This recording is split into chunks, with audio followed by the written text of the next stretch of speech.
La masacre de Tiaguá. Noviembre de 1944. París se reconstruía entre escombros y promesas de libertad. Mientras tanto, al sur del Sahara, en las afueras de Dakar, se preparaba una traición. Los tirailleurs senegalais, soldados africanos que habían combatido por Francia en los campos de batalla de Europa, regresaban a sus hogares esperando justicia, respeto y la paga que les habían prometido. Pero en cambio encontraron el cañón de los fusiles amigos apuntando a sus pechos. Esta es la historia de una herida abierta, un crimen que nunca se quiso nombrar y un silencio más letal que las armas. Tiaguá no solo fue una masacre, fue la última batalla de los hombres olvidados por la patria que juraron defender. El nombre tirailleurs senegalais esconde una ironía histórica. No todos eran tiradores de élite, como puede traducirse la palabra al español, ni tampoco eran senegaleses en su totalidad. El término, acuñado por el ejército colonial francés en el siglo XIX, se utilizaba para englobar a miles de soldados originarios de la África occidental francesa. Esto significaba que, además de Senegal, los guerreros llegaban de países como Mali, Burkina Faso y Guinea, entre otros. Cada uno era reclutado para pelear guerras ajenas bajo una bandera que no los consideraba ciudadanos. Pero a pesar de ello, durante la Segunda Guerra Mundial, más de 160.000 africanos fueron movilizados por Francia. Enviados a combatir en el frente europeo, muchos sin entrenamiento ni preparación adecuada, fueron arrojados a las trincheras de la guerra más brutal del siglo XX. Allí, entre la nieve de Alsacia y los bombardeos de Lorena, lucharon contra el ejército nazi con el mismo uniforme que sus compañeros blancos, pero con una diferencia crucial. Eran soldados con uniforme, pero esclavos en el trato.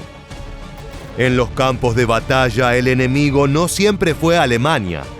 Sus propios oficiales franceses los despreciaban, los usaban como carne de cañón y los mantenían en condiciones miserables. Muchos fueron capturados por los alemanes, quienes, siguiendo la lógica racista de la época, los separaban de los soldados blancos y los enviaban a campos especiales donde recibían un trato aún más cruel.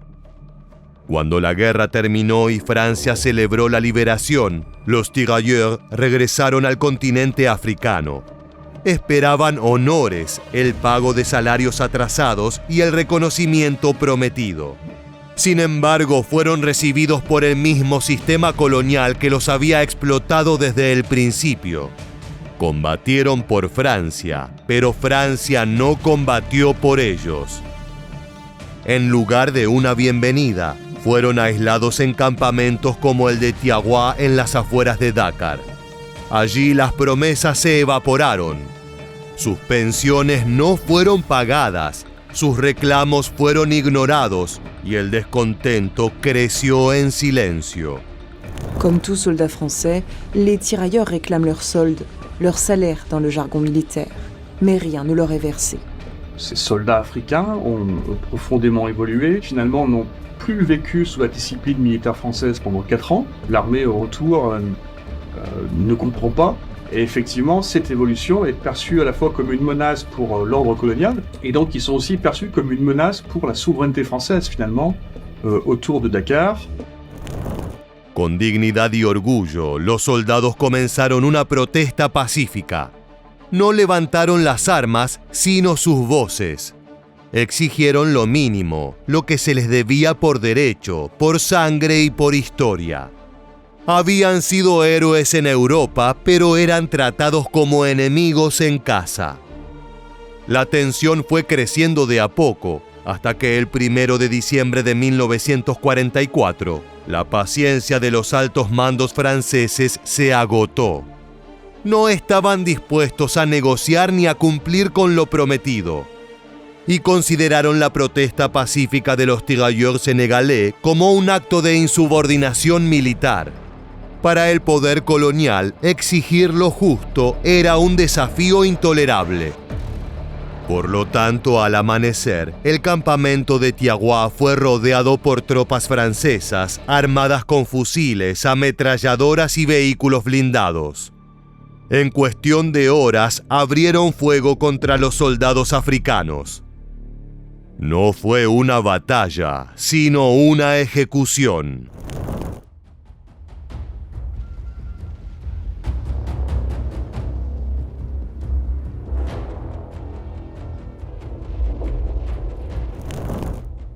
Muchos de los tirailleurs estaban desarmados. Algunos ni siquiera tuvieron tiempo de reaccionar y fueron abatidos mientras dormían en sus barracas.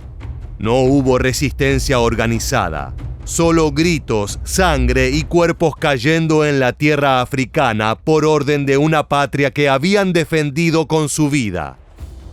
Las ametralladoras francesas hicieron lo que no pudo el nazismo.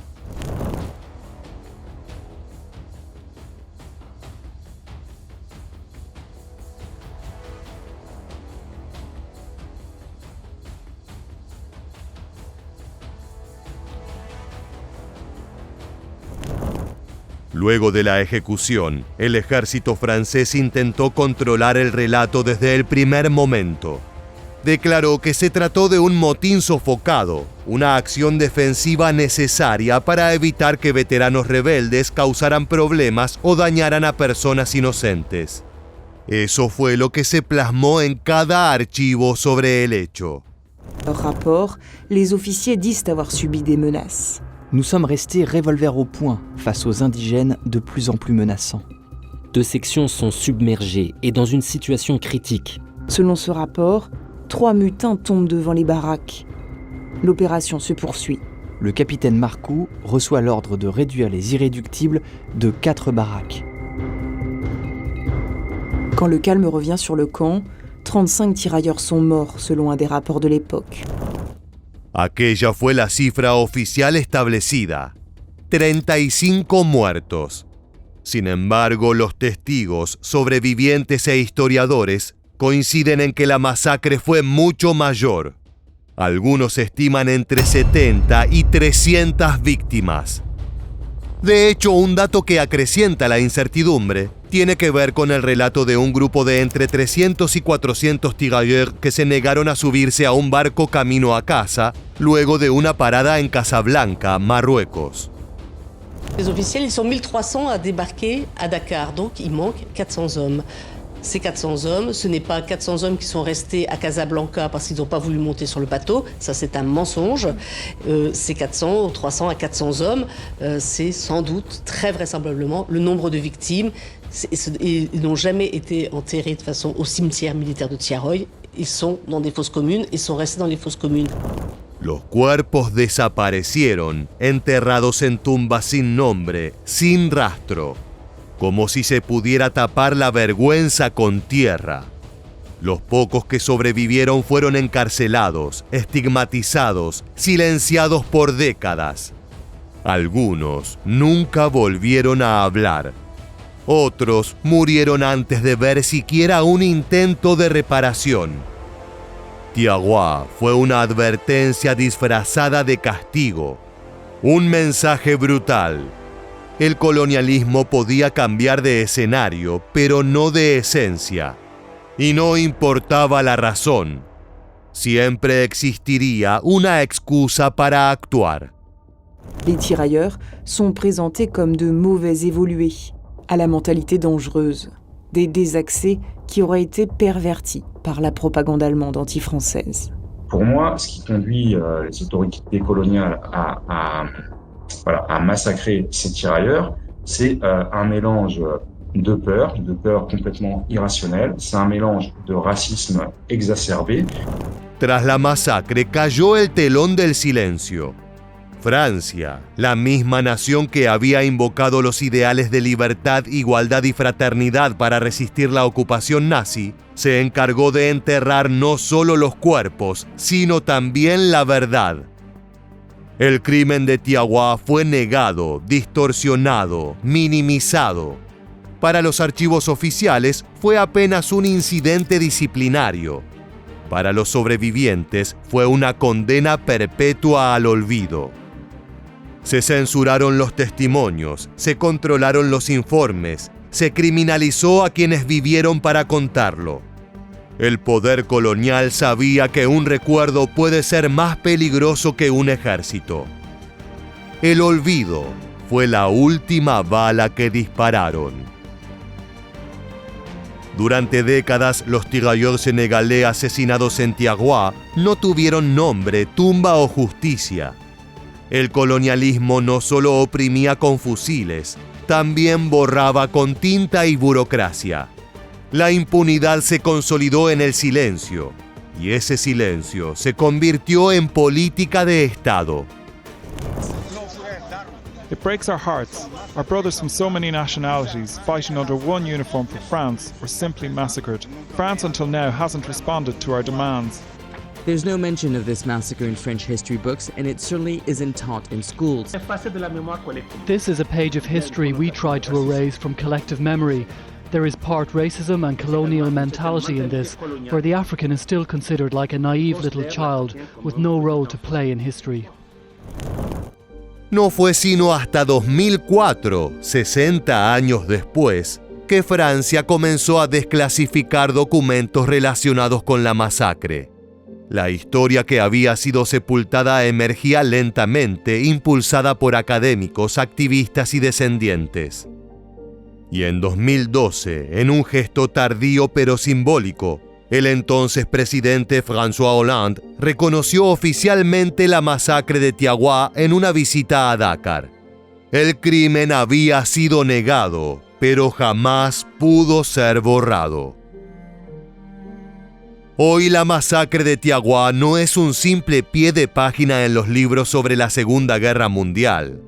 Es una cicatriz profunda en la historia colonial francesa, una muestra descarnada de cómo el racismo estructural puede ocultarse tras uniformes, banderas y discursos de liberación. A los tirailleurs senegalés se les pidió luchar por la libertad, pero se les negó la suya. Fueron usados como escudos humanos en una guerra europea y luego desechados como si su sangre valiera menos. Tiaguá revela lo que el colonialismo siempre trató de encubrir: que la dominación no termina en la explotación del cuerpo, sino que continúa en la manipulación de la memoria. Quienes controlan la historia no solo deciden qué se recuerda, sino también qué se olvida. Los hombres que murieron en Tiaguá fueron traicionados por la patria que juraron defender, pero no fueron vencidos. Su historia, rescatada del silencio, habla por millones que aún esperan ser escuchados. Y mientras su recuerdo arda en la conciencia del mundo, la barbarie disfrazada de civilización no volverá a pasar desapercibida. Porque la memoria es también un arma y esta vez apunta hacia la justicia. De esta manera llegamos al final. Si te gustó este video, te esperamos en nuestra próxima entrega para seguir descubriendo la historia militar.